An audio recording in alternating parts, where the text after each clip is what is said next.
भारतीयता के जीवंत प्रतीक, सादगी की प्रतिमूर्ति, कर्मयोगी, स्वावलंबी व सशक्त भारत के प्रबल पक्षधर, अपने महान कार्यों से विश्व मंच पर अमिट छाप छोड़ने वाले भारत मां के सपूत पूज्य महात्मा गांधी एवं लाल बहादुर शास्त्री जी की जयंती पर एम न्यूज 24x7 परिवार की ओर से कोटि कोटि नमन।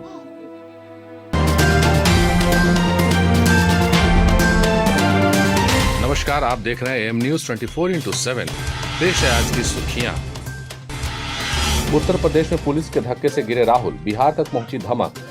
उत्तर प्रदेश के हाथरस में सामूहिक दुष्कर्म पीड़िता की मृत्यु और पुलिस द्वारा जबरन अंतिम संस्कार करने के विरोध में पूरे देश में धरना प्रदर्शन जारी है।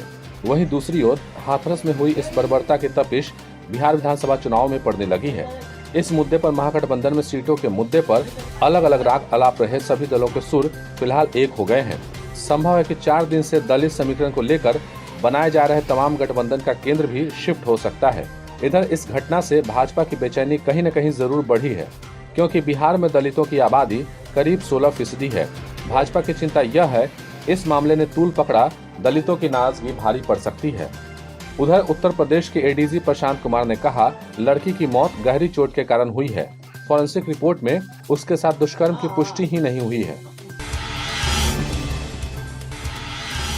पहले चरण की अधिसूचना जारी, नक्सल प्रभावित विधानसभा क्षेत्रों में 4 बजे तक वोट। विधानसभा चुनाव के पहले चरण की अधिसूचना जारी हो गई है, साथ ही नामांकन प्रक्रिया भी शुरू हो गई है।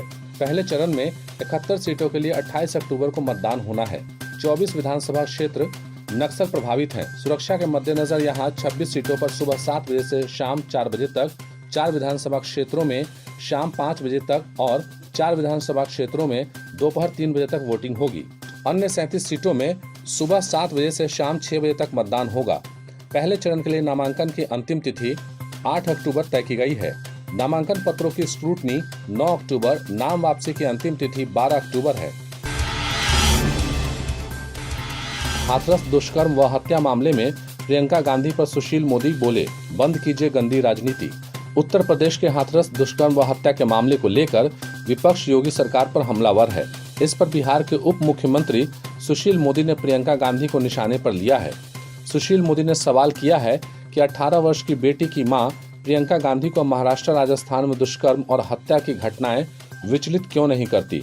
उन्हें हाथरस के राजनीतिक पर्यटन पर जाने से पहले बिहार में उस राष्ट्रीय जनता दल के साथ नाता तोड़ना चाहिए, जिसका एक विधायक छात्रा के दुष्कर्म के मामले में विधानसभा की सदस्यता खो चुका है और दूसरा फरार चल रहा है। उन्होंने लिखा कि कांग्रेस यूपी में सामूहिक दुष्कर्म की घटना पर सिर्फ राजनीति कर रही है, जबकि वहां की योगी सरकार SIT गठित कर पीड़ित परिवार को शीघ्र न्याय दिलाने में लगी है। UDS में ओवैसी की पार्टी के शामिल होने से कुछ क्षेत्रों में दिलचस्प होगा मुकाबला। चुनाव को लेकर रोज नए गठबंधन बन रहे हैं। ओवैसी की पार्टी भी अकेले चुनाव लड़ने के बदले गठबंधन के सहारे मैदान में उतरेगी। AIMIM संयुक्त जनतांत्रिक सेकुलर गठबंधन UDSA में शामिल हो गई है। पार्टी फिलहाल 22 जिलों के 4 दर्जन से अधिक सीटों पर लड़ने की तैयारी में है। इसमें से अधिकांश सीटें सीमांचल के अल्पसंख्यक बाहुल्य इलाके में है। ओवैसी की AIMIM पहली बार 2015 बिहार विधानसभा चुनाव लड़ी थी, लेकिन एक भी सीट नहीं जीत सकी थी। लेकिन उपचुनाव में पार्टी को बिहार विधानसभा में एंट्री हो गई। इसका असर सीमांचल की राजनीति पर साफ दिखेगा।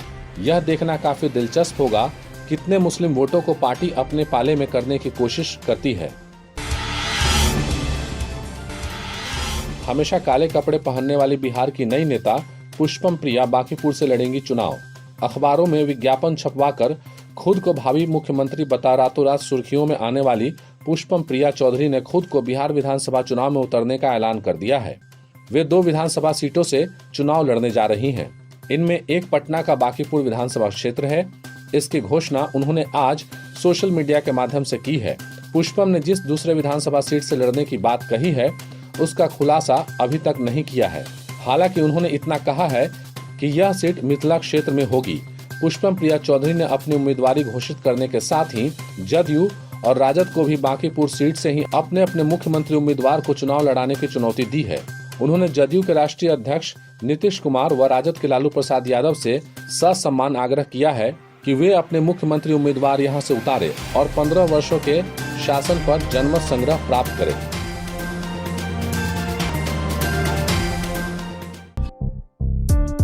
काम हो वैन से प्रचार का या फिर बैनर पोस्टर का, हो डिजिटल मार्केटिंग, यूट्यूब, फेसबुक या एसएमएस का, ऑडियो डबिंग हो या फिर काम चुनाव प्रचार का, वर्चुअल मीटिंग के साथ ही है यहाँ समाधान हर एक समस्या का।